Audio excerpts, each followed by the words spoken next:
In the fall of 2022, I moved to a small rental house in rural Nebraska. It was the kind of place where the nearest neighbor was half a mile away, and the roads turned into endless stretches of cornfields. I'd always loved the idea of solitude, and the price was ridiculously cheap. It felt like a fresh start.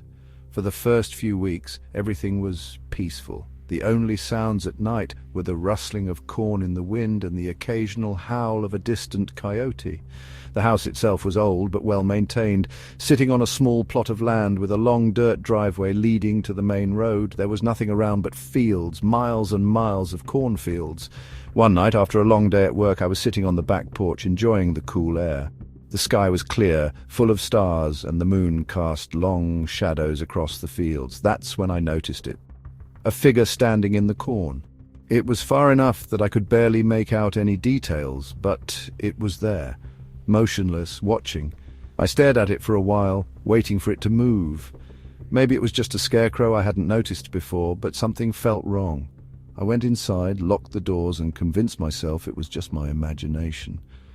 The next morning, the figure was gone. I walked toward the spot where I had seen it, pushing through the tall stalks, my heart pounding. There were no footprints, no sign that anything had ever been there. But that night it was back. Closer, it stood at the edge of my yard. I tried to rationalize it. Maybe a farmer checking his crops, maybe some local kid playing a prank, but who stands in a field for hours without moving? I closed the curtains and forced myself to sleep, but deep down I felt it. Something was wrong. The next night I stayed inside. I didn't want to look, but I couldn't help myself. Slowly I peeked through the blinds. The figure was now standing in my driveway. I locked every door and window, my pulse racing. My phone had no signal, probably from the storm earlier that day. I felt trapped, suffocated by the silence outside. I turned off all the lights and sat in the dark, listening. Then I heard it, not footsteps, not knocking, a breathing right outside my window, slow, deep, deliberate. I gripped my phone, shaking, staring at the dark outline of the window, barely breathing myself. Then, after what felt like hours, the breathing stopped. I stayed awake until dawn, afraid to move. When the sun finally rose, I cautiously stepped outside. My stomach turned at what I saw, footprints leading from the driveway to my bedroom window. That was enough. I packed a bag and left. I stayed at a motel that night, and the next morning I called my landlord. He seemed confused when I told him what had happened. Then he hesitated and asked me a question that sent ice through my veins. "Did you see its face?" I hung up. I didn't want to know the answer. I never went back to that house. But sometimes, when I drive through rural roads at night, I get this uneasy feeling, like something is just beyond the headlights, standing still in the fields, waiting for me to look, and I never do.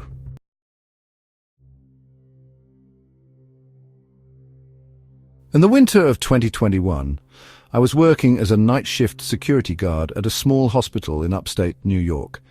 It wasn't the busiest place, mostly elderly patients and the occasional emergency case, but the quietness always made the place feel a little eerie.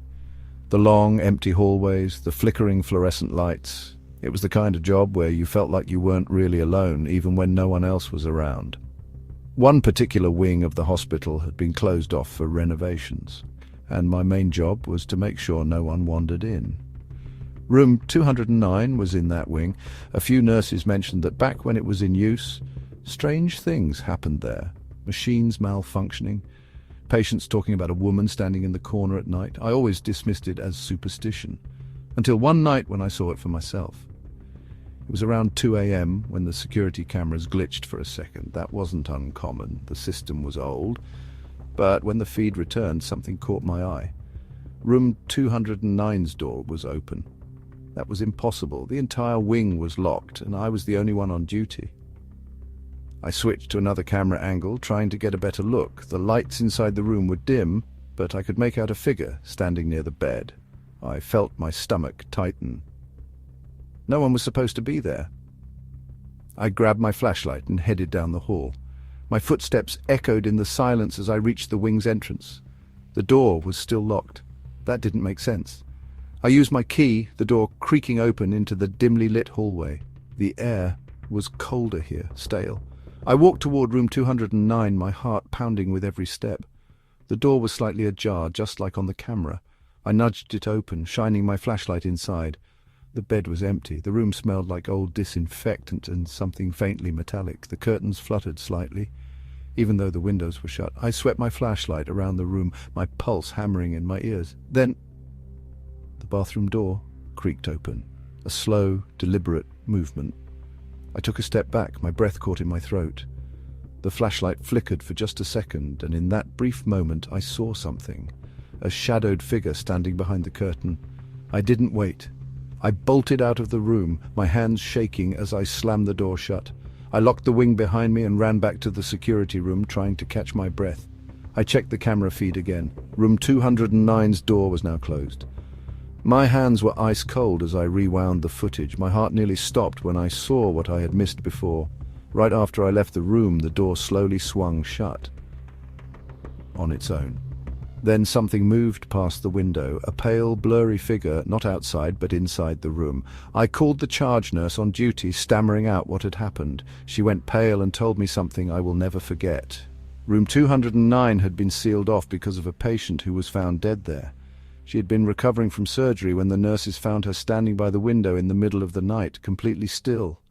Her IV had been ripped out, blood pooled on the floor, but she wasn't responding, just staring at something outside the window. When they finally moved toward her, she whispered, "She finally let me go," before collapsing. I quit my job a week later, but sometimes I dream of that room, and in my dreams the door is always open.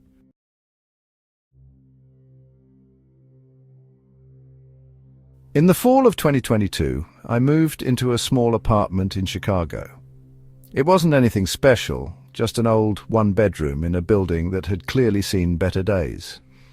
The rent was cheap, and I didn't mind the creaky floors or flickering hallway lights. I was just happy to have a place of my own. The landlord was an older man named Mr. Holloway who lived on the top floor. He was quiet, barely spoke, but he handed me the keys and told me the basics. The only weird thing he mentioned was this: "The unit next to yours is empty. Has been for years.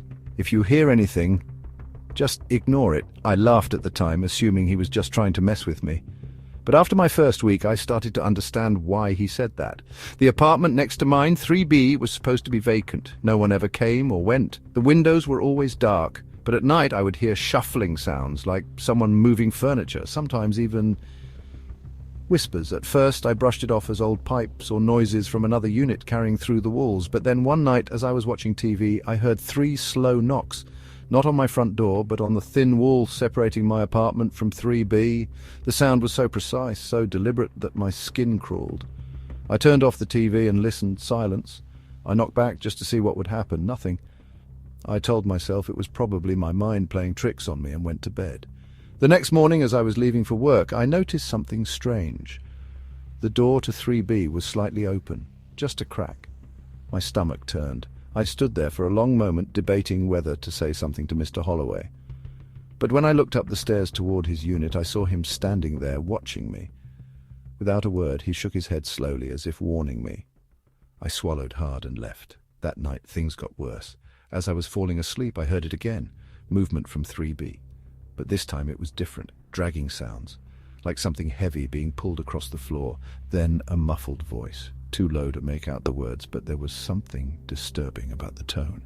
It wasn't just noise, it was a conversation, like 2 people talking behind the wall.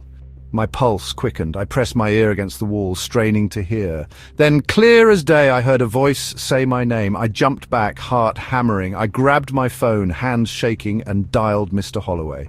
He answered after a few rings, his voice low and tired. I told him what I heard. He sighed heavily and told me not to open the door. I didn't sleep that night. The next day, when I got home from work, I noticed something different. My apartment smelled strange, like old dust and something metallic. My gut twisted. I checked the front door, still locked. Windows, locked. But then I saw it. On my kitchen counter sat a single yellowed photograph. I picked it up with trembling fingers. It was a faded black and white picture of a man standing in an empty room. His back was turned, facing a wall. The more I stared, the more I noticed something wrong. There was a shadow behind him, a shape that didn't belong. I flipped the photo over. 2 words were scrawled on the back in messy handwriting. Apartment 3B. I dropped the picture and ran straight upstairs to Holloway's unit, banging on his door. He opened it after a long pause, his face unreadable. Before I could speak, he motioned for me to come inside. The apartment was nearly empty. No decorations, barely any furniture, just a worn-out chair by the window and a small table with an old rotary phone on it. He gestured for me to sit. I didn't. He let out a long breath and finally spoke. "There used to be someone in 3B, he said. A man named Daniel Finch. Lived there for years. Then one day he disappeared, just gone. Left all his things behind, but the weird part, the night after he vanished, tenants started hearing his voice." I felt my blood run cold. Holloway continued. "People saw shadows in his apartment, heard him calling their names. No one stayed long. Every tenant who lived next to 3B left within months. I asked him why he never sealed the unit. He gave me a look I'll never forget, because no matter what I do, the door always unlocks itself. I moved out the next morning, but sometimes late at night when everything is quiet, I swear I still hear my name being whispered through the walls."